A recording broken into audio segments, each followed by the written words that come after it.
ઉના મામલતદારમાં એક વચેટીઓ અને સિટી તલાટી 50,000ની લાંચ લેતા ઝડપાયા।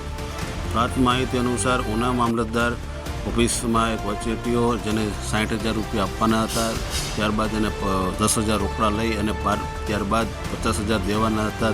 દીધા તરત જ એસીબીએ રંગે હાથ આ બે, એક સિટી તલાટી અને એક વચેટીઓને ઝડપી પાડી અને તેના પર કાયદેસરની કાર્યવાહી હાલ એસીબીએ કરી છે। ઉના તાલુકાના દરેક સમાચાર તથા લોકલ સમાચાર જોવા માટે અમારી ઉના ન્યૂઝ ચેનલ સબસ્ક્રાઈબ કરો।